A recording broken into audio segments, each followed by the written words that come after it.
In ancient myths, there are stories about a mysterious shadow star that appeared only during rare moments of inner transformation. It wasn't seen with the eyes, but felt deep inside the mind, like a hidden signal rising from beneath ordinary reality. May 17th, 2026 carries that kind of energy. Thoughts become heavier, emotions feel strangely symbolic, and the silence around you starts feeling almost alive. In spiritual traditions, this was believed to be the moment when buried truths began moving closer to the surface. Not to destroy you, but to reveal the part of yourself hidden beneath fear, routine, and illusion. There's a pattern that lives inside human consciousness. It's so fundamental, so woven into the fabric of how we experience ourselves that we rarely notice it. We live inside it the way fish live inside water, so completely surrounded that the medium becomes invisible. The pattern works like this. You wake up every morning and you immediately become someone. Not a biological someone, that part happens automatically, but a psychological someone, a character, a role, an identity constructed from memories, habits, beliefs about what you're supposed to be, and agreements you made with yourself so long ago that you've forgotten you made them. This identity is useful. It's efficient. It helps you navigate the world without having to consciously decide who you are in every moment. Your brain can run on autopilot. You don't have to reinvent yourself before breakfast. You just step into the costume that's been hanging by your door your entire life and go about your day. But here's what nobody tells you. The longer you wear this costume, the more you start to believe it's actually your skin. You start believing that your anxieties are fundamental truths about your nature. You accept that your limitations are permanent features of your personality. You make decisions based on an image of yourself that was formed years ago, often by people who didn't really know you, or by moments that wounded you, or by fears that had nothing to do with reality.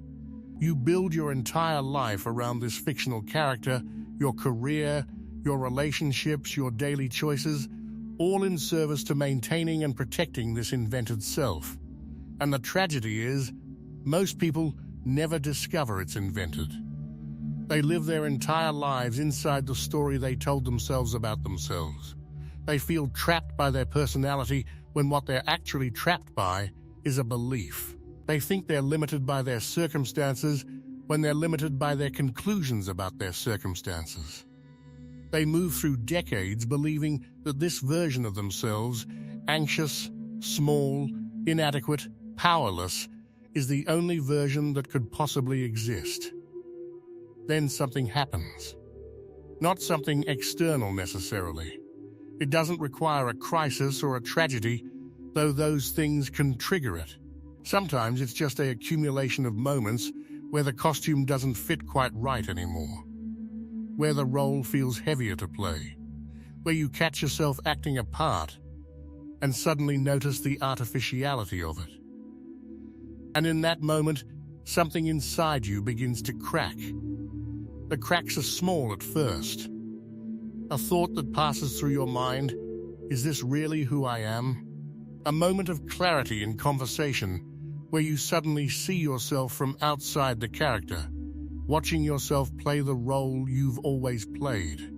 A dream that feels more real than your waking life, suggesting that there's a version of you that exists beyond the boundaries of your constructed identity. These cracks don't announce themselves with fanfare. They don't come with an instruction manual.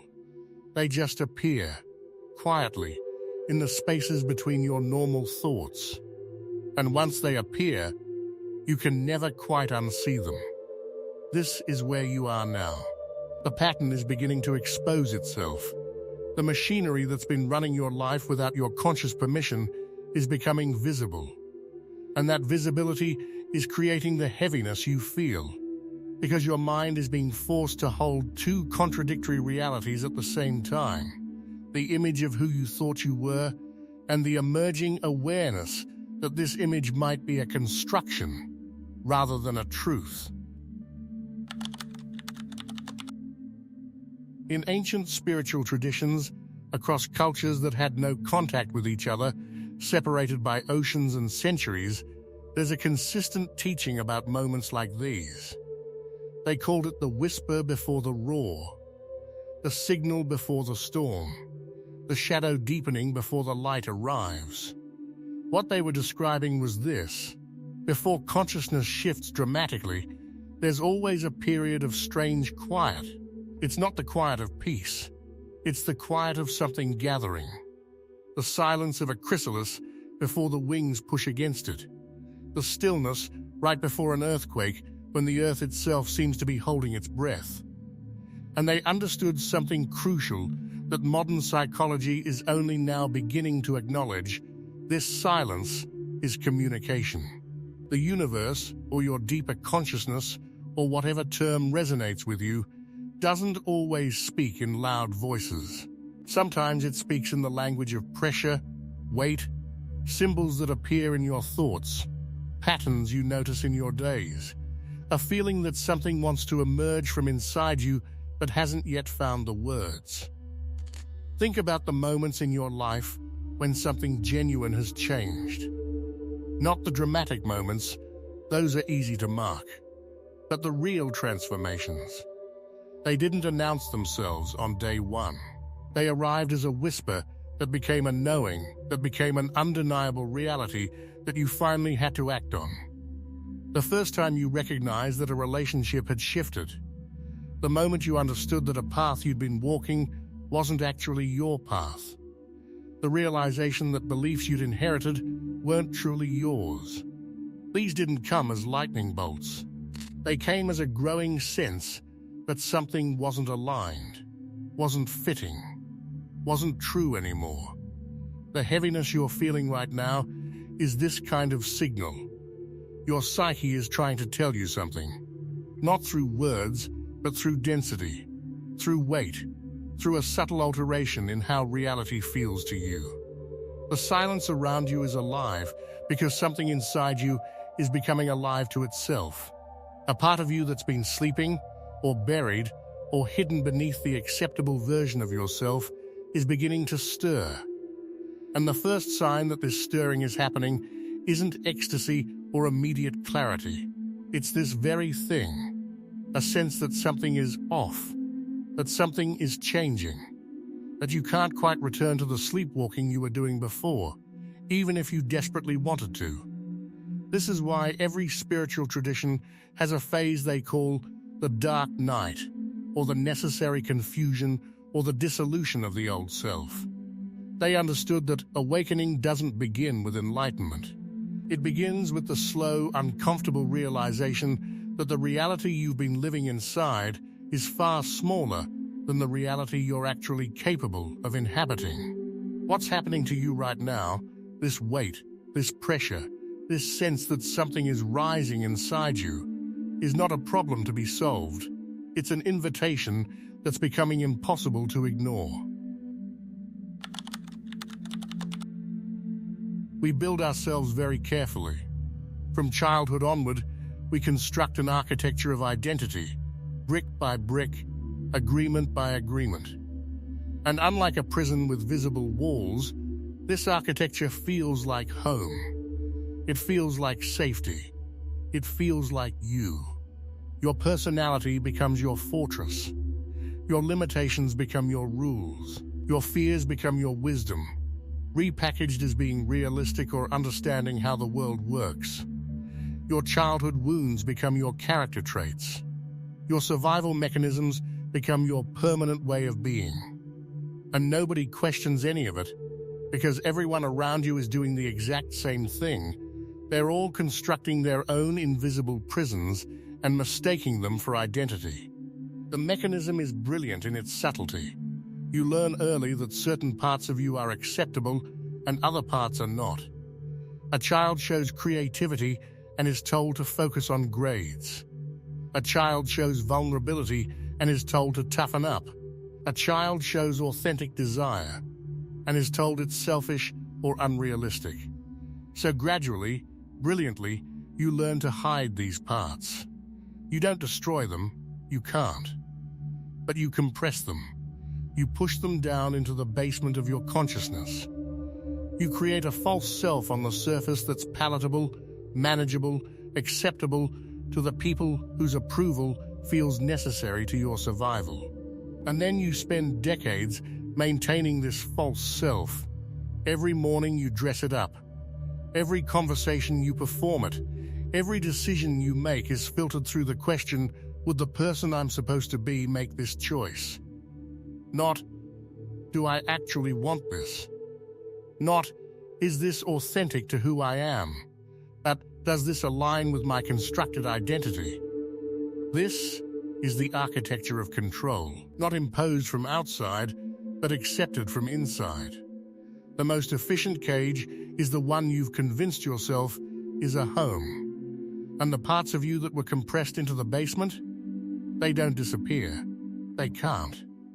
They exist in a state of constant pressure, constantly pushing against the boundaries of your accepted self, constantly demanding to be acknowledged, constantly sending signals that something is wrong, something is limited, something is false in how you're living. These signals arrive as anxiety that has no clear source, depression that isn't about circumstances but about a fundamental disconnection from authenticity, a sense of being trapped even when your external life looks perfect, a feeling that you're watching yourself live instead of actually living, a strange envy when you see others being fully themselves, a weight in your chest that no amount of achievement or acquisition seems to relieve. Every one of these signals is a message from the parts of you that are being compressed. And they're getting louder. May 17th, 2026 is significant not because of anything external, but because at certain moments in the cycle of your consciousness, the pressure builds to a point where the false self can no longer maintain its composure. The cracks appear more frequently. The signals become more insistent. The invisible walls start to become visible because you're finally developing the capacity to perceive them. The architecture you've built is becoming visible. And once something becomes visible, you can no longer pretend it doesn't exist. You can no longer accept the false premise that this identity is who you truly are. Because now you can see the seams. You can feel the artificiality. You can sense the parts of yourself that are being excluded. And this awareness, this seeing of the architecture, is what creates the heaviness. It's the weight of cognitive dissonance, the pressure of living inside a false structure while being unable to fully believe in it anymore. In Jungian psychology, there's a concept called the shadow. It's not evil or negative, despite how it sounds. It's simply the totality of yourself that your conscious mind has rejected, disowned, or been taught to deny. Your shadow contains not only what you consider your flaws, but also your power, your authenticity, your genuine desires, your real emotions, and the parts of yourself that don't fit into the acceptable version of who you're supposed to be. The shadow isn't separate from you. It's the other half of your consciousness. The part you don't look at. The part you've trained yourself not to see. But it's always there, always aware, always having experiences and generating information that your conscious mind refuses to acknowledge. And right now, in May 2026, your shadow is becoming harder to ignore. It's rising up through the layers of your consciousness like a slow tide. Not to destroy you, not to take over, but to reintegrate with you. To remind you that you're much larger, much more complex, much more capable than the narrow version of yourself you've been performing. Think about the qualities you've trained yourself to despise or fear in others. The arrogance, the neediness, the aggression, the selfishness, the vulnerability, the sensuality, the power. Every single quality you strongly reject in another person is almost always something you've rejected in yourself. Your shadow, your disowned self, the part of you that you had to hide to feel safe, or loved, or acceptable. You might notice this happening in a specific way.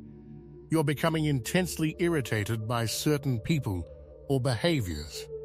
Not intellectually irritated, but viscerally triggered. Something about them makes you want to look away, or dismiss them, or judge them harshly. And this irritation is a clue. This judgment of others is almost always a judgment of yourself. The qualities in other people that upset you most are qualities you've disowned within yourself and then projected outward. This is one of the primary ways your shadow speaks, through projection, through the things you see in others that you can't tolerate seeing in yourself. And right now, these projections are intensifying. You're noticing things about people that you never noticed before. You're having emotional reactions that seem disproportionate to the situation. You're attracted to certain people or repelled by others in ways that don't make rational sense. You're beginning to notice patterns in what irritates you, what fascinates you, what frightens you. And underneath all of these patterns is a fundamental message from your shadow: look at me. I'm part of you. You can't keep pretending I don't exist. The heaviness you're feeling isn't oppression. It's integration trying to happen. It's the parts of yourself that have been held at a distance beginning to move closer. It's your wholeness trying to assemble itself. And this process, before it becomes liberation, feels like pressure, like weight, like something inside you is rising against your will. Because it is. But it's rising because you need it. Because the false self you've been maintaining is too small for the person you're becoming. Because authenticity cannot coexist indefinitely with deception, even self-deception. Because consciousness, once awakened to a lie, cannot fully believe the lie anymore. Your shadow isn't the enemy. Your shadow is the parts of yourself that have been exiled, and they're sending a rescue signal. They're saying, come home. Come back to wholeness. You don't have to be fragmented anymore. You don't have to reject yourself anymore. We can all live together, all parts of you, integrated and real and powerful. And that message is why May 17 feels different, why the silence feels alive, why thoughts feel heavy. Because on some deep level, you're hearing this message. You're sensing this integration trying to happen. And your conscious mind is struggling to maintain the old illusion while your deeper consciousness is pulling you toward truth.